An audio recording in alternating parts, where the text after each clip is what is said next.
एक कहानी जो शास्त्री जी के देहांत से शुरू हुई थी। अभी नया प्रधानमंत्री कोई बना नहीं था और मिजोरम में उग्रवादी हमला हो गया। मिजो नेशनल फ्रंट ने अलग देश की घोषणा कर दी। इधर इंदिरा गांधी प्रधानमंत्री बनी, उधर उग्रवादियों ने मिजोरम पर कब्जा कर लिया, भारत से आज़ाद होने की घोषणा तक कर दी। ये भारत को तोड़ने के लिए भारत के खिलाफ युद्ध था। सरकार ने बहुत विचार विमर्श के बाद सेना से कार्रवाई करने को कहा। 8 दिन के ऑपरेशन के बाद सेना ने मिजोरम पर फिर से नियंत्रण हासिल कर लिया। इसी घटना का जिक्र पीएम नरेंद्र मोदी ने बीते दिनों सदन में किया है। कहा, 5 मार्च 1966 को कांग्रेस ने मिजोरम में असहाय लोगों पर वायुसेना से हमला कराया था। क्या मिजोरम के लोग भारत के नागरिक नहीं थे? यहाँ के निर्दोष नागरिकों पर कांग्रेस ने हमला कराया था। आज भी 5 मार्च को पूरा मिजोरम शोक मनाता है। कांग्रेस ने इस सच को छिपाया, कभी घाव भरने की कोशिश नहीं की। उस वक्त इंदिरा गांधी पीएम थी। प्रधानमंत्री नरेंद्र मोदी की जुबान से निकले इस बात को लेकर अब हर भारतवासी जानना चाहता है कि क्या सच में कभी ऐसा मौका आया था जब देश की सेना ने देश के नागरिकों के ऊपर ही एयर स्ट्राइक की थी? अगर की थी तो उसके पीछे की वजह क्या थी? क्या कारण था कि अपने ही लोगों के ऊपर इतनी बड़ी कार्रवाई करनी पड़ी थी? दरअसल इस कहानी की शुरुआत 1960 में, यानी जब घटना हुई थी उससे 6 साल पहले शुरू हो गई थी। तब मिजो हिल्स असम राज्य का हिस्सा हुआ करता था। इसी साल यानी 1960 में असम सरकार ने असमिया भाषा को राजकीय भाषा घोषित कर दिया। यानी जिसे असमिया भाषा नहीं आती उसे सरकारी नौकरी नहीं मिल सकती थी। मिजो लोग इसका विरोध करने लगे और 28 फरवरी 1961 को इसी वजह से मिजो नेशनल फ्रंट यानी MNF बना। इसके नेता थे लालडेंगा। MNF ने शुरुआत में शांतिपूर्वक धरना प्रदर्शनों और तमाम आंदोलनों के माध्यम से अपनी बात रखी। साल 1964 को असमिया भाषा लागू होने की वजह से असम रेजिमेंट के दूसरी 2nd बटालियन को बर्खास्त कर दिया गया। इसमें अधिकतर मिजो लोग थे। इससे मिजो हिल्स के लोगों में नाराजगी बढ़ी और शांतिपूर्वक धरना प्रदर्शन करने वाला MNF हिंसा पर उतर आया। इसी बीच जो मिजोवासी बटालियन से निकाले गए थे वो MNF में शामिल हो गए। इन्हीं लोगों ने मिलकर मिजो नेशनल आर्मी बनाई। बॉर्डर होने के चलते तब के पूर्वी पाकिस्तान जो अब बांग्लादेश है, वहां से भी मिजो नेशनल आर्मी को हथियारों की सप्लाई होने लगी। चीन भी साजिश में शामिल रहा और गुपचुप तरीके से MNF को समर्थन करने लगा। सुरक्षा बलों ने सख्ती दिखाई तो मिजो उग्रवादी म्यांमार और पूर्वी पाकिस्तान में जाकर छिप गए।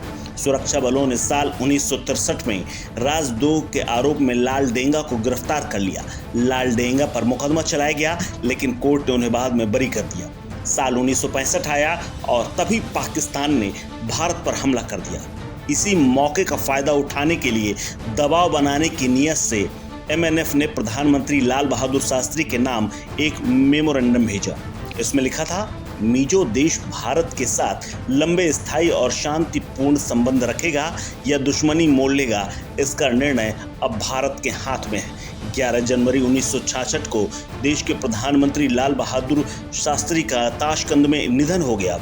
शास्त्री की मौत को 11 दिन भी नहीं हुए थे कि 21 जनवरी को मिजो नेशनल फ्रंट यानी MNF के नेता लालडेंगा ने इंडोनेशिया के राष्ट्रपति सुकर्णो को भी पत्र लिख डाला। अंग्रेजों के समय से ही हम लोग आज़ादी की स्थिति में थे। यहाँ पर राजनीतिक जागरूकता से उपजा राष्ट्रवाद अब परिपक्व हो गया है। अब हमारे लोगों की एकमात्र इच्छा है कि अलग देश बन जाए। पत्र लिखे जाने के तीसरे दिन यानी 24 जनवरी को इंदिरा गांधी प्रधानमंत्री बन गईं और इंदिरा के सामने अब एक अलग तरह की चुनौती खड़ी थी। 4 दिन बाद ही 28 फरवरी 1966 को मिजो नेशनल फ्रंट के उग्रवादी भारतीय सुरक्षा बलों को मिजोरम से बाहर निकालने के लिए ऑपरेशन जेरिको शुरू कर चुके थे। सबसे पहले आइजोल और लुंगलाई में असम राइफल्स की छावनी पर हमला किया गया। इसके बाद MNF असम राइफल्स के हेडक्वार्टर में अपना तिरंगा झंडा फहरा दिया। उधर दिल्ली में कुछ दिनों पहले प्रधानमंत्री बनी इंदिरा गांधी को जब इस घटना की जानकारी लगी तो वो हिल गईं और सेना को जवाबी कार्रवाई का आदेश दे दिया। 5 मार्च 1966 को वायुसेना के 4 लड़ाकू विमानों को आइजोल में MNF के उग्रवादियों पर बमबाजी की जिम्मेदारी दी गई। इसमें 2 लड़ाकू विमान फ्रांस के बने तैसे ओरागन थे और 2 ब्रिटिश जिनका नाम था हंटर विमान। तैसे ओरागन को भारत में तूफानी नाम से जाना जाता था। असम के तेजपुर, कुंभीग्राम, जोरहाट से ये लड़ाकू विमान उड़ान भरकर निकले, जिनमें मशीन गन लगी हुई थी, जिन्होंने उग्रवादियों पर फायर किया।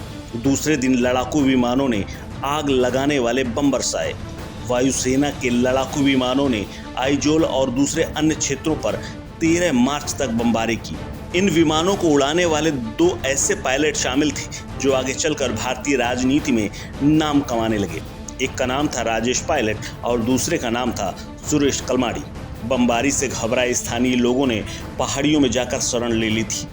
वहीं MNF के उग्रवादी म्यांमार और पूर्वी पाकिस्तान के जंगलों में जा छिपे। विद्रोहियों को तितर-बितर करने के बाद सेना ने मिजोरम का कंट्रोल अपने हाथों में ले लिया। हालांकि इसके बाद तकरीबन 20 साल तक संघर्ष चलता रहा और शांति आई 1986 में, जब 30 जून 1986 को केंद्र सरकार और MNF के बीच ऐतिहासिक मिजो शांति समझौते पर हस्ताक्षर हुए। इसे राजीव गांधी सरकार की सबसे बड़ी उपलब्धियों में से एक माना जाता है। 1987 में मिजोरम अलग राज्य बना और इसी साल मिजोरम में पहली बार चुनाव हुए और लाल डेंगा मिजोरम के पहले मुख्यमंत्री बने। इस खबर में फिलहाल इतना ही। अपडेट्स के लिए बने रहिए वन इंडिया हिंदी के साथ।